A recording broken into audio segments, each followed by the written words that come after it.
haverá, infelizmente, no nosso meio, aqueles que se dizem e não são. Haverão lobos com o disfarce de ovelhas. Então, quem entra na igreja tem que estar preparado para esse tipo de situação. Haverá situações em que você vai perceber um falso profeta através dos seus surtos. Então, ele vai demonstrar os seus surtos. É o momento de você tomar uma decisão, até mesmo de se afastar. Quando chega um momento que alguém se acha que eu sei tudo, ninguém vai me ensinar porque eu sou superior, isso já é um perigo muito grande.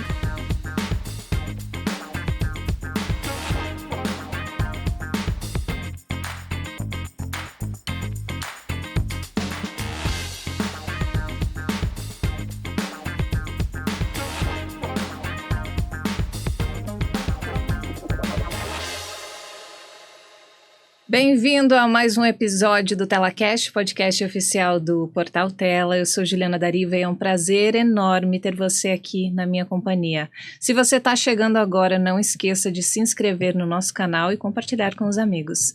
Vou deixar aqui também o QR Code do nosso Instagram, é só apontar o seu celular, você vai cair direto no nosso Instagram.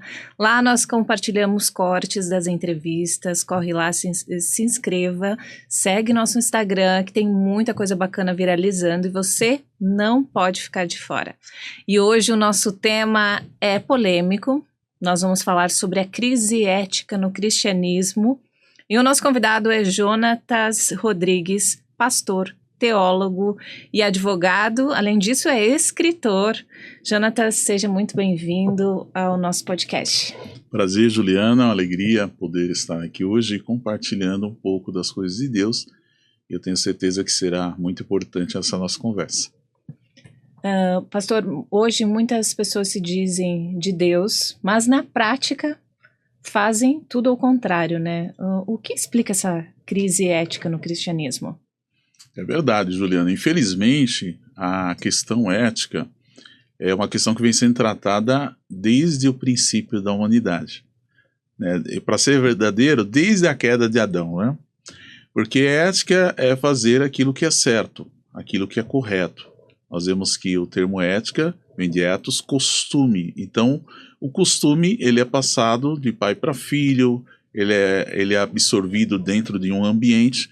Então nós vemos que hoje, infelizmente, muitas pessoas que entram na igreja, elas estão às vezes dentro da igreja, estão às vezes se intitulando cristãos, mas ainda não tiveram uma transformação de caráter profunda, que é obtida através da transformação pela palavra de Deus e pelo direcionamento do Espírito Santo na sua vida.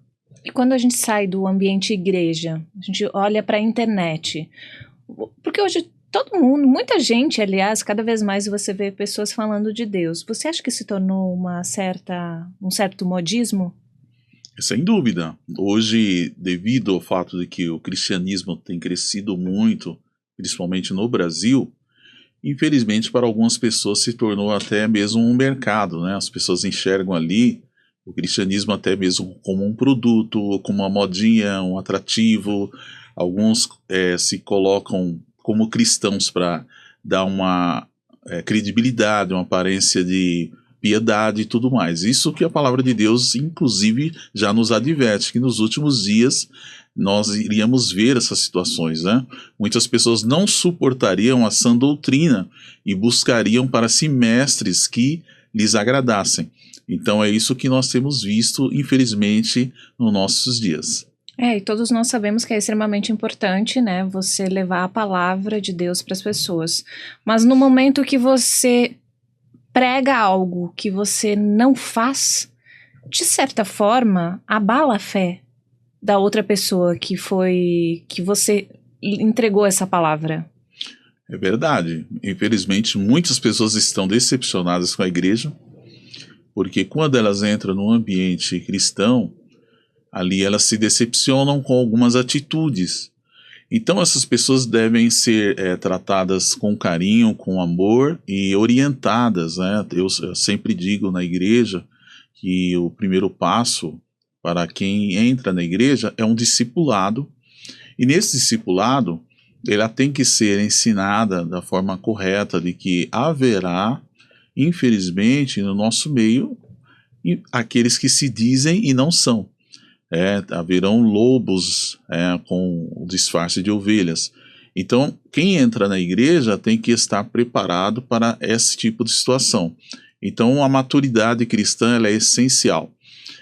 Nós temos que, a cada dia, amadurecer e entender que haverá situações em que você vai ser decepcionado por alguém que pregava uma mensagem linda e trazia uma mensagem de esperança, e na real aquela pessoa ela não é aquilo que ela prega. E Jesus mesmo já advertiu sobre isso, né? Acautelai-vos dos falsos profetas. Então nós temos hoje, como sempre houve, falsos profetas. Quem são os falsos profetas? São aqueles que pregam, mas não vivem aquilo que pregam. Então o Senhor nos orientou a conhecê-los através dos seus frutos. Então é importante sempre observar os frutos e estar blindado para essas situações que irão ocorrer, infelizmente. E como não ter a fé abalada numa situação dessas? Se você segue alguém que prega de um jeito que te toca, você acha que a vida daquela pessoa é exatamente o que ela está pregando. E quando você descobre que está tudo errado, como não ter a fé abalada? Então, justamente através do conhecimento. O conhecimento, ele é essencial. Então, a palavra de Deus, ela traz em toda a sua narrativa momentos de pessoas que eram falsos profetas e que estavam, muitas vezes, exercendo uma função em que elas não eram realmente aquilo que eram. Até entre os discípulos de Cristo havia um Judas, né? Então, ele estava ali por interesses escusos.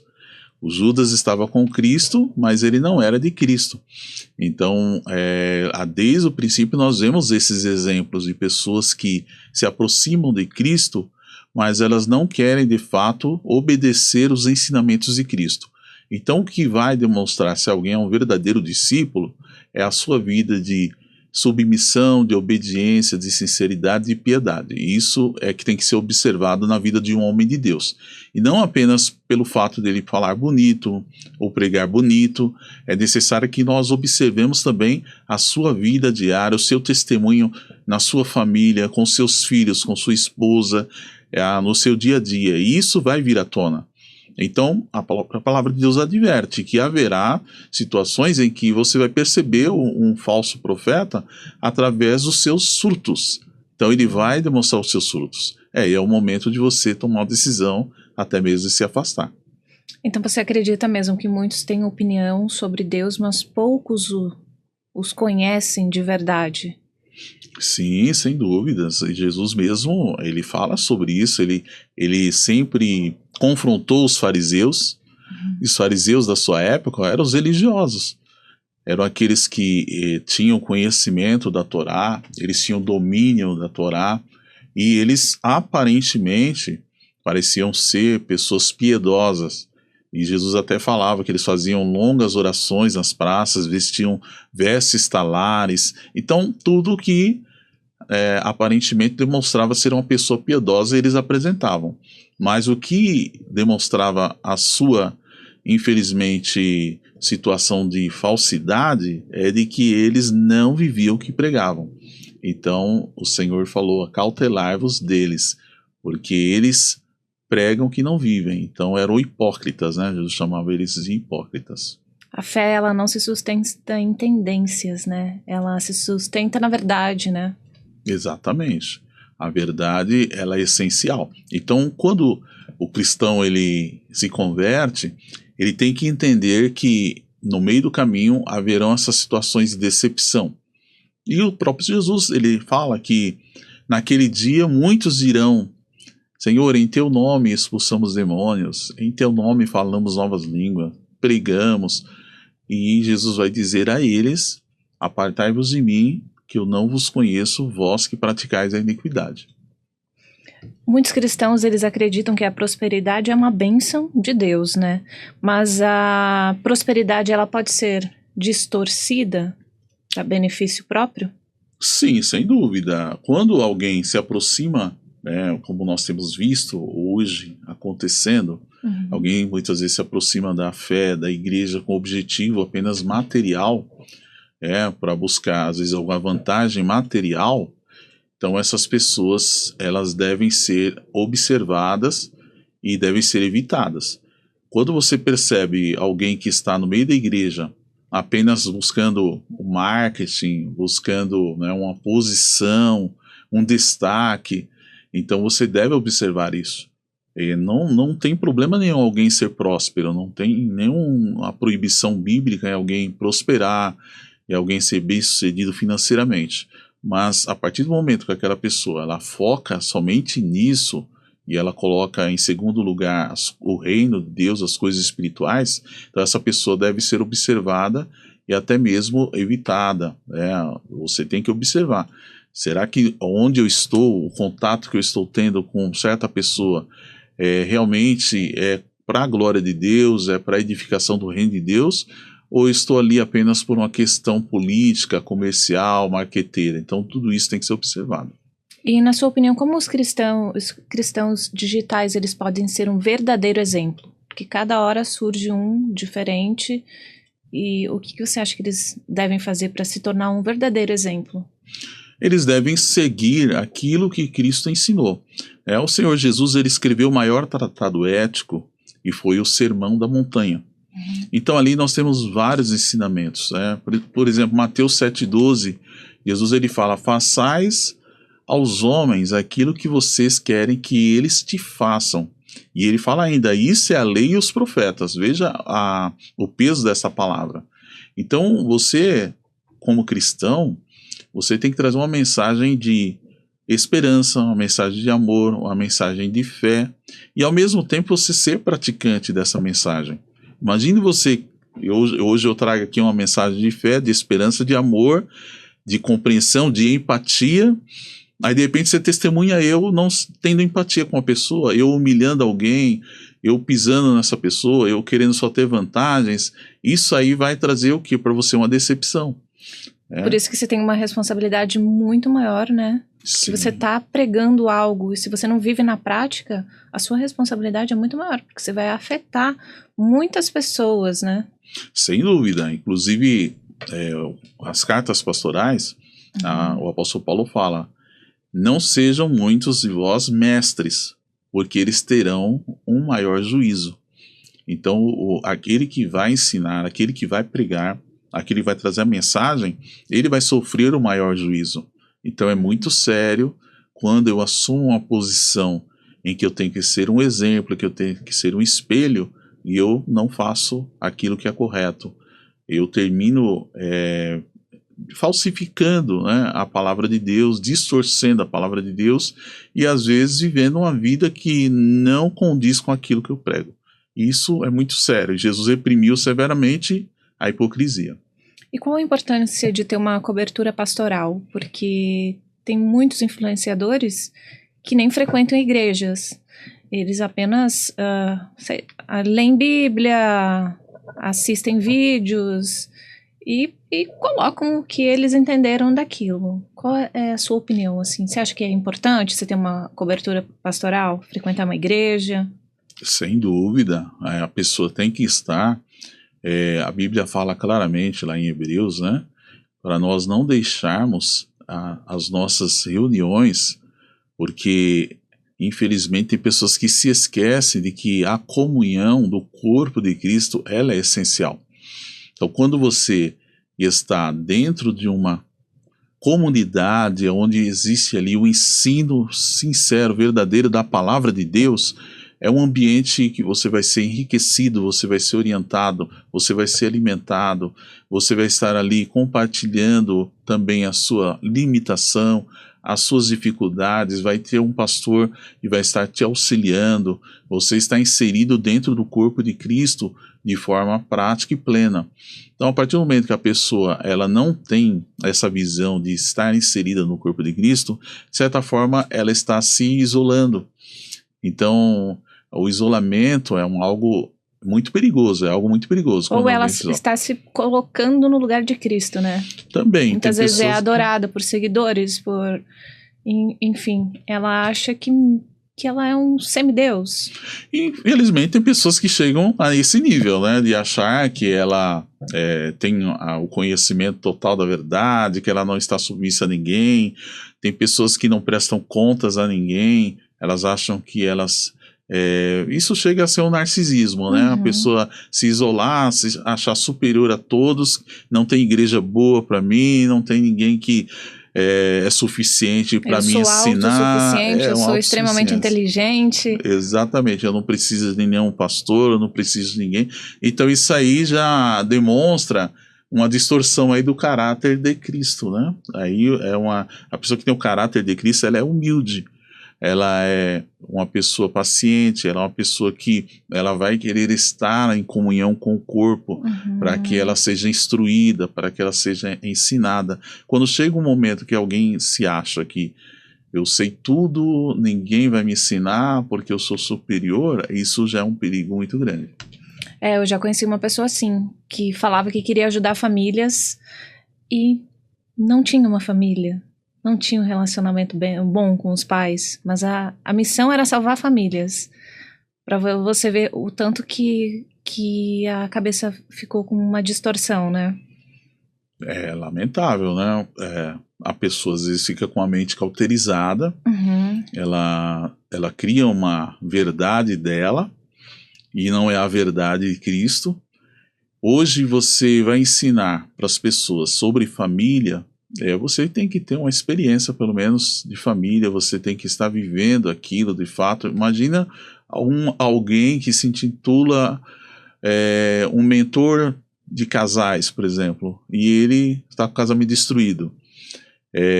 Alguém que vai ajudar famílias, vou ajudar você a educar os seus filhos, mas eu não tenho conhecimento, não tenho experiência de como educar um filho. Fica difícil. Porque a pessoa vai estar vivendo algo que ela não vive aquilo. Ela está pregando algo que ela não vive. Fantasiando algo, né? Fantasiando, simplesmente. Ou talvez ela está repetindo algo que ela não tem conhecimento de fato. Então isso é um perigo, sim.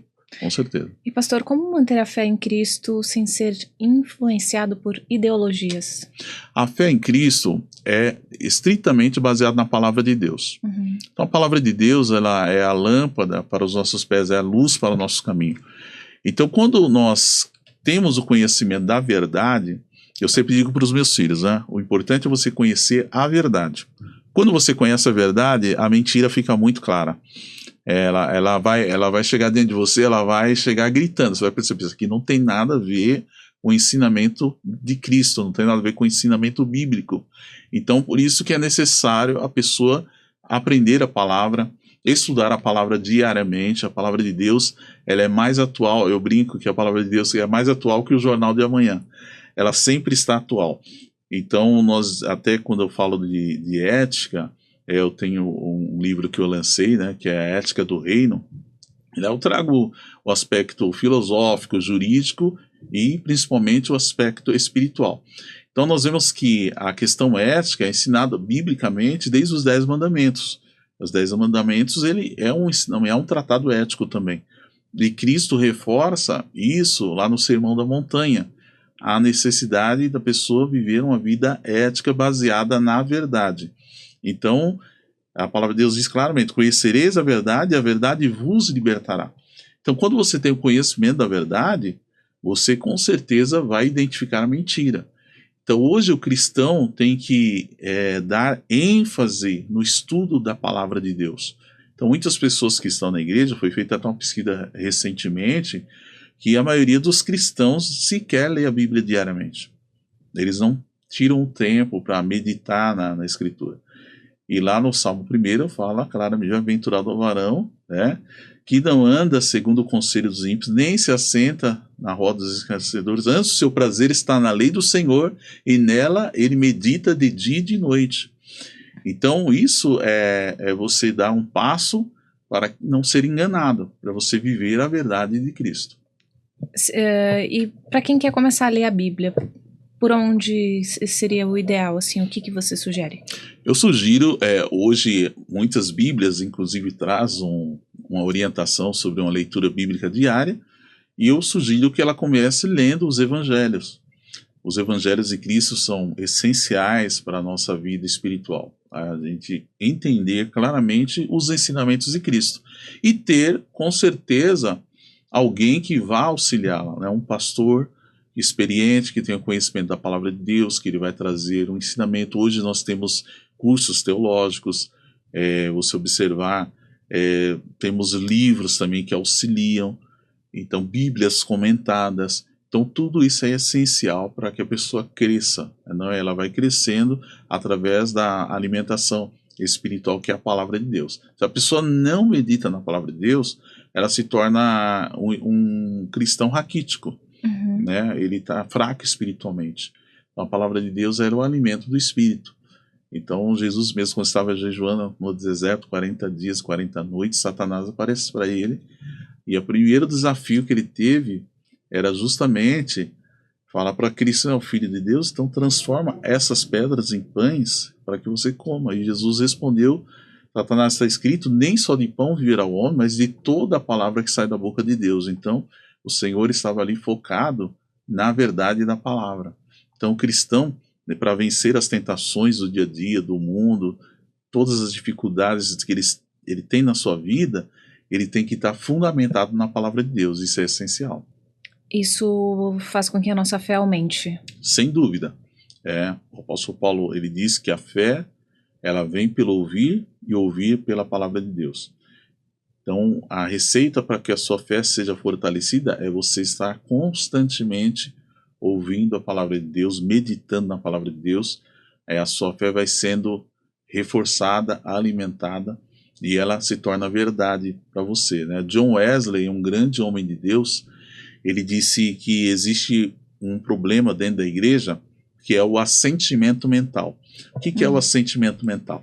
É a pessoa que ouve a palavra ali, alguém falando, ela ouve meio de longe e tal, e ela não dá muita importância, ela acha que aquilo lá é do passado, essa verdade era para aqueles homens do passado, mas não é para a minha vida.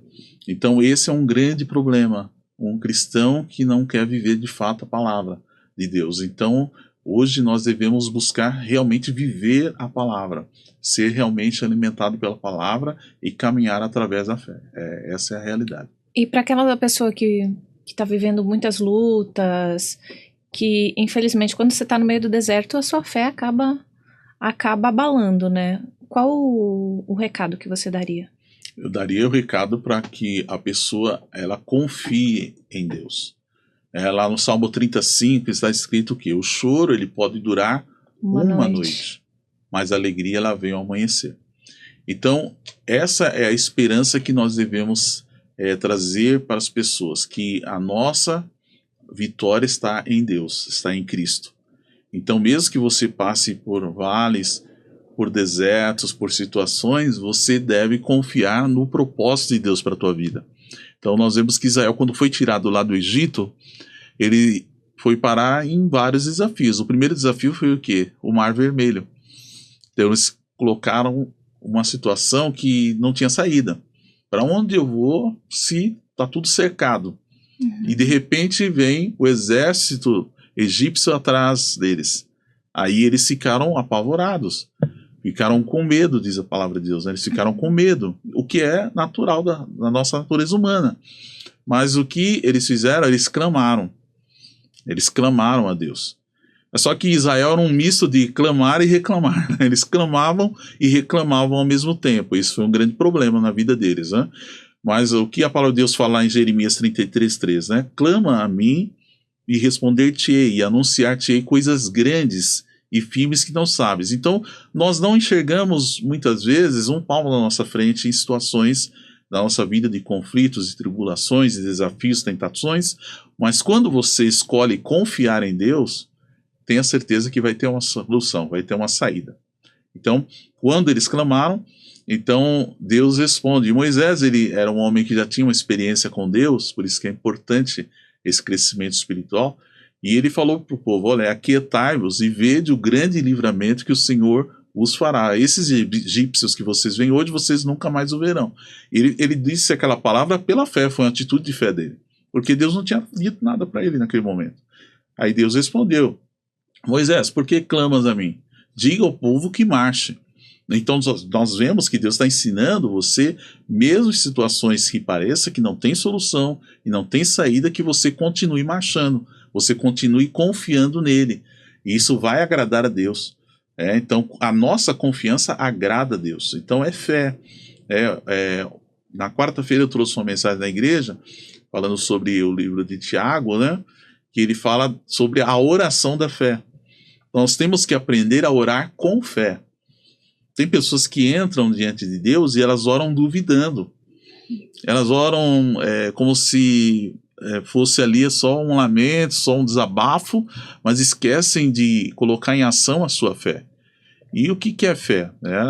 Hebreus capítulo 11 ensina claramente. Versículo 1. Ora, a fé é o firme fundamento das coisas que se esperam. É a certeza dos fatos que não se veem. Ou seja, Deus quer ver em nós a fé. A fé é que vai fazer com que você vença o mundo. A palavra de Deus fala, o justo viverá da fé. E se ele retroceder, a minha alma não tem prazer nele. Então Deus quer que você coloque em prática a sua fé. Então a sua fé vai te salvar. E quando você se aproxima de Deus para orar, para pedir, para clamar, você tem que chegar com fé. Tendo essa certeza, já enxergando uma solução, já enxergando que Deus vai dar uma saída. Lá em Hebreus 11, 6, fala inclusive que sem fé é impossível. É o único momento que a palavra impossível está conectada a Deus, quando você não tem fé. Sem fé é impossível agradar a Deus. Então é necessário que aquele que se aproxima de Deus, quando você se aproxima de Deus, primeiro você tem que crer que ele existe. Esse é o problema de muitos ateus, né? Eles falam assim, eu só vou acreditar em Deus se ele aparecer para mim, ou se ele falar comigo. E isso não vai acontecer nunca, porque Deus só vai falar com aqueles que creem. Então se você crer, Deus vai falar. Se você não crer, Deus não vai falar. Então você precisa primeiro acreditar, né? Então é necessário você primeiro crer, se aproximar de Deus, crer que ele existe e que ele é galardoador daqueles que o buscam. Então, quem busca Deus vai ter resposta, não tem outro caminho. Deus vai te dar uma resposta. Mas é muito difícil, né, para a nossa geração, que é extremamente ansiosa, que quer tudo para ontem, resposta para ontem, acalmar o coração e esperar, né? Eu acho que é um desafio muito grande para essa geração, que a tecnologia é tudo muito rápido, né? Exatamente, as pessoas querem as coisas muito rapidamente. E ela tem que aprender a confiar e esperar em Deus. Então é um contraste desse mundo, né? O mundo que nós estamos vivendo, né? Esse mundo que tudo tem que ser para ontem, né? Eu quero as coisas para ontem, eu quero tudo acontecendo do meu jeito, no meu tempo. E esquecemos que Deus, ele sempre age no tempo dele. O tempo de Deus é o tempo perfeito, né? Então, quando o homem confia, nós vemos a história de Abraão, o pai da fé. Quanto tempo ele esperou pelo Isaac? Imagina quantos questionamentos, quantas dúvidas, quantos problemas ele enfrentou, né? Ele enfrentou muitos problemas até a chegada do Isaac. Mas o Isaac chegou, na hora certa, no tempo de Deus. Então, quando nós não confiamos em Deus e queremos fazer as coisas do nosso jeito, da nossa forma, nós vamos ter muitos problemas.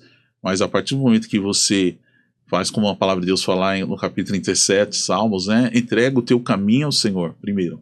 A pessoa primeiro tem que entregar. Uhum. Segundo, confiar. Confia nele.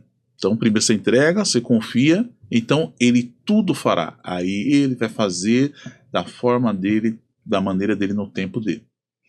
Pastor, por que pessoas boas sofrem tanto, são tão perseguidas? Você vê mesmo os cristãos, são os mais perseguidos do mundo. E aí você vê pessoas que levam uma vida no mundão, uma vida considerada errada, aparentemente estão bem. Por que acontece isso? Isso é até uma questão espiritual, né? O cristão, ele carrega, né, a marca de Cristo, ele tem ali, né, o chamado, então ele vai ser perseguido. Até mesmo por causa da justiça, muitas vezes. Nós vemos que o próprio Senhor Jesus, ele falou para quando vocês forem perseguidos, odiados por causa do meu nome, alegrai-vos, porque grande é o vosso galardão no reino dos céus. Então eu sempre brinco, né, com o pessoal, falo assim, pessoal que é pós-tribulacionista, né, só acredita que Jesus vai voltar depois da grande tribulação, que nós temos que passar por mais perseguições, e eu brinco assim, eu falo, ó, o pessoal do Oriente já está passando, né, o pessoal da África já está passando, já muitos sendo mortos, decapitados, casas, seus lares destruídos, por causa do nome de Cristo. Então, quando você for perseguido por causa de Cristo, você tem que se alegrar e saber que isso para você é uma experiência, é um crescimento. Quando Paulo e Silas estiveram lá na prisão, eles foram açoitados, estavam presos em troncos por causa de Cristo, e eles estavam alegres. Olha que coisa, olha que contraste, né, com a nossa geração. Eles estavam alegres, se sentindo honrados por serem perseguidos por causa de Cristo. E à meia-noite eles fizeram o quê? Começaram a cantar louvores a Deus. A palavra de Deus fala, e quem está alegre, cante. Olha só que coisa, uma atitude de fé. Então a minha recomendação para quem está sofrendo hoje, para quem está sendo perseguido, é você olhar para frente, você enxergar lá na frente a recompensa que o Senhor tem para você. De você se alegrar e cantar mesmo. Como eles começaram a cantar, o que aconteceu? Houve um grande terremoto na prisão, as cadeias se abriram, e naquele momento o carcereiro ficou apavorado, e até quando as cadeias foram abertas, ele pensou que o pessoal tinha fugido, ele queria até tirar a própria vida. E o apóstolo Paulo tomou a frente e falou, não faça isso, nós estamos aqui, né? E ele disse, o que devo fazer? Ele crê no Senhor Jesus, será salvo tu e a tua casa. Então, muitas vezes, situações de perseguições, ela vai trazer para você experiência com Deus. Então, lá em Romanos capítulo 5, fala que a tribulação, ela produz o quê? A paciência. Ou algumas traduções, a perseverança. A perseverança, a experiência. Então, você, um cristão que está passando por uma tribulação na sua vida, e às vezes em alguma área, ele está até sendo habilitado.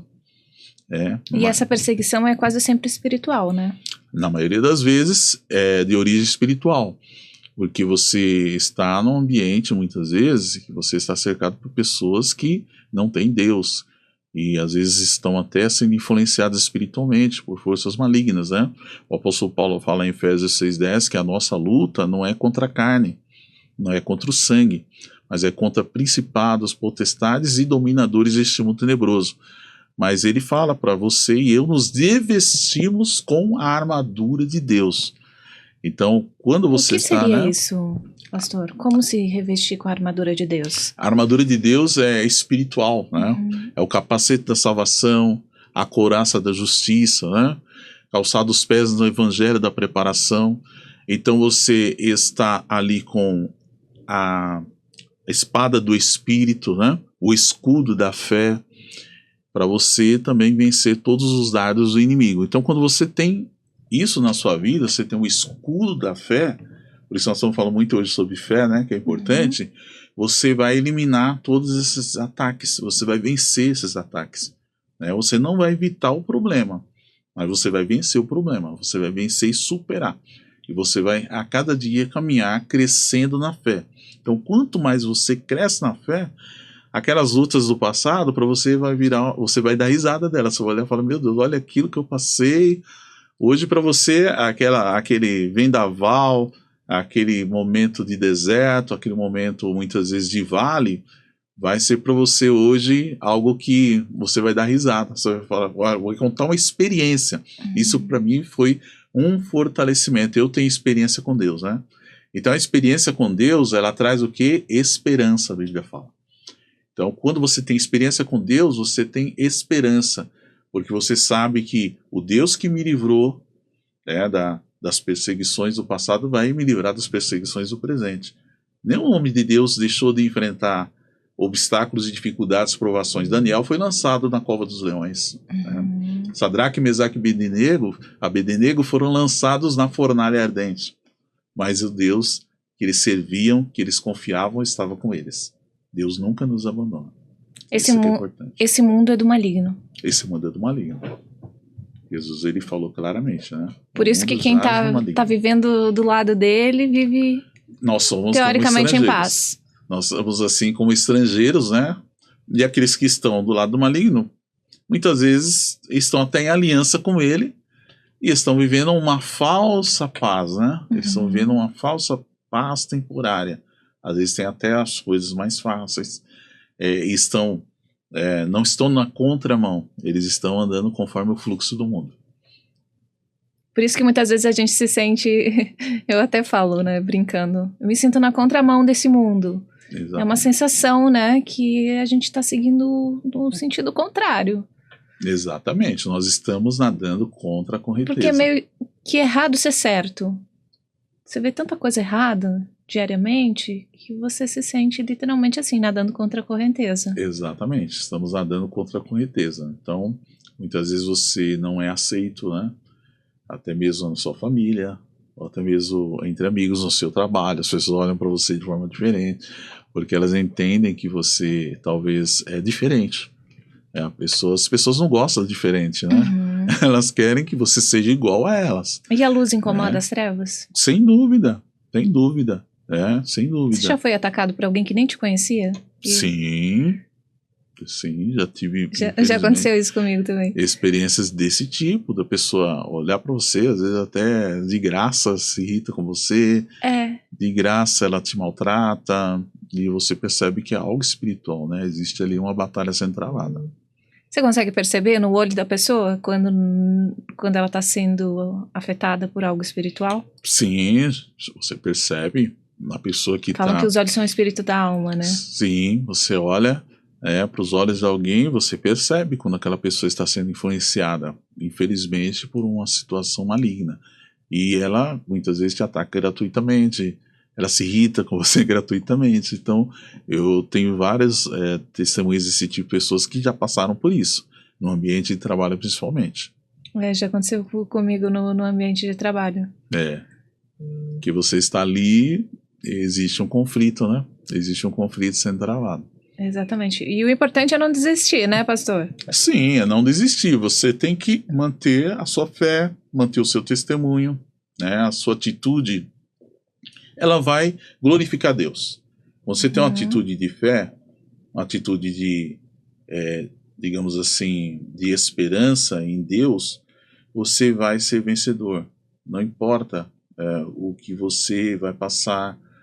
Nós temos vários relatos bíblicos, né, falando de Bíblia. Esther, por exemplo, né, que era uma rainha, mas o seu povo era odiado, né? Então o inimigo sempre está odiando o povo de Deus. Eles não suportam, né? Eles não suportam a presença, a luz, né? A luz, ela resplandece nas trevas e as trevas não prevalecem contra ela. Então sempre haverá, infelizmente, situações de conflito entre aquele que serve a Deus e aqueles que não querem servir a Deus. E trocando de assunto, nós estamos em ano político. É muito complicado, né? Como nós podemos focar em Cristo e não nas nossas preferências por pessoas? Isso é essencial. Eu sempre digo para os irmãos que você, quando for votar em um político, primeiramente você tem que conhecê-lo. Muitas pessoas votam em alguém sem conhecer, sem saber da história, sem saber digamos, da sua visão sobre uma ideologia que muitas vezes não condiz com a verdade da palavra de Deus. Então isso tem que ser levado em conta. Eu não acredito que a igreja deva ser transformada num palco político, mas ao mesmo tempo nós devemos estar conscientes da nossa obrigação como cidadãos. O cidadão, nós somos cidadãos do céu e cidadãos da terra. Olha que interessante, né? Então, ao mesmo tempo que você é um cidadão que pensa nas coisas do céu, das coisas do alto, você também tem que estar focado nas coisas da terra. Então a palavra de Deus diz claramente: feliz é a nação cujo Deus é o Senhor. Então quando alguém vai decidir sobre quem eu vou votar, ele tem que observar tudo isso. Essa pessoa, ela vai trazer como um meu representante, que quando você vota alguém, você está delegando a ela um poder. Será que ela vai trazer leis que vão melhorar a sociedade de fato, vão glorificar Deus, ou será que ela vai estar lá para fazer aquilo que é contrário àquilo que é o princípio bíblico? Ficar de olho sempre nas pautas que eles defendem, Exatamente, sempre estar de olho nas pautas, porque isso é muito importante. E não fazer de pessoas seus ídolos, né? Não adianta, né? Porque aquela pessoa, eu já vi, infelizmente, muitos irmãos até que olham para um político como um político de estimação. Isso. Não, porque eu gosto dele, né? Aí tem vários motivos, né, para dizer eu vou gostar desse político porque ele fez isso, fez aquilo, mas e o que está por trás dele? Quais são os fundamentos que estão por trás dele? E isso é muito importante. E, pastor, qual conselho você daria para os cristãos, né, que se sentem desanimados e distantes da fé? Buscar. Busca. A busca do cristão tem que ser constante, né? Jeremias, o profeta, ele falou, inspirado pelo Espírito Santo: buscar-me-eis e me achareis, quando me buscardes de todo o vosso coração. Imagina você estar com sede. Você vai buscar água, não é isso? Você vai procurar água. Eu lembro de uma história dos elefantes que chegam à época da seca e eles saem procurando poços de água. E eles encontram esses poços, né? Eles saem andando pelo deserto e pisando e procurando. Eles não param enquanto eles não acharem. E assim somos nós, né? Imagine você que tem sede de Deus, você precisa de Deus, não tem outro caminho. Jesus falou claramente: eu sou o caminho, a verdade e a vida, ninguém vem ao Pai senão por mim. Então nós temos, essa é a nossa esperança. A alternativa que Deus nos deu é Cristo. Ele falou claramente, né, sobre isso. Não tem outro caminho. Então não adianta você pensar em regredir, né, e pensar em voltar para trás. Você tem que olhar para frente e buscar constantemente, e você vai encontrar, sem dúvida alguma. Haverá resposta. Deus sempre vai dar resposta para você que busca Ele de todo o coração. Jonatas, muito obrigada pela sua participação. Sua palavra edificou muita gente. E você teria algum Instagram, sua rede social para compartilhar? Quem quer acompanhar o seu trabalho? Sim, meu Instagram é Jonatas Rodrigues, né? _ Então você pode buscar lá, se quiser me seguir nas redes sociais. Sempre estou participando de programas, né? E estou ali para trazer e transmitir a palavra de Deus. E fala um pouco para a gente do seu livro. Então, meu livro, eu falo sobre a ética do reino. Eu baseio justamente na vida de José do Egito. José do Egito, ele foi um homem que ele foi vendido como escravo pelos próprios irmãos. Olha a trajetória desse homem. Vendido como escravo pelos próprios irmãos. Ele tinha tudo para ser um revoltado, tinha tudo para ser alguém que iria desacreditar de Deus. E foi parar na casa de Potifar. E lá ele serviu como se servisse a Deus da melhor forma possível. E Deus o abençoou, Deus deu graça a ele, mesmo diante daquela situação dele estar numa condição de escravo. E ele ali foi caluniado, e foi lançado numa prisão. Olha só a trajetória: escravo, depois para a prisão, e mesmo assim ele continuou servindo a Deus da mesma maneira, com a mesma sinceridade, e Deus o abençoou lá dentro da prisão também. Ele se tornou até ali um encarregado dentro da própria prisão, até que no tempo de Deus, na hora certa, Deus o tirou da prisão e o colocou perante o faraó, que era a maior autoridade da terra naquele período, e Deus tirou ele daquela situação de escravidão e o colocou como governador do Egito. Olha que coisa linda. Quando você age eticamente, mesmo que você está sendo injustiçado, mesmo que aparentemente Deus te abandonou, sua família te abandonou, seus amigos viraram as costas para você, mas você está em aliança com Deus, você continua servindo a Deus com sinceridade e verdade, e você vai chegar num momento em que Deus vai te honrar, Deus vai te dar aquilo que Ele tem para você, que é as bênçãos sobre a sua vida. Você acredita, então, que o que se faz aqui, um dia se paga? Tanto o bem quanto o mal? Sim, olha, claro que existem situações que você percebe que muitas pessoas fazem tanto mal, né? Tanto mal, que será que ela realmente Passa impune? colheu o mal mesmo que ela fez? E muitas vezes não vai ser simplesmente assim. Haverá, com certeza, o grande trono branco, né? No final, em que todos irão passar por ele, serão julgados pelas suas obras. Mas, de fato, aqui a Bíblia fala que aquilo que o homem semear, isso também ele ceifará. Então, quando você semeia a fé, semeia amor, você semeia confiança em Deus, você vai colher com certeza os frutos. Isso é verdade.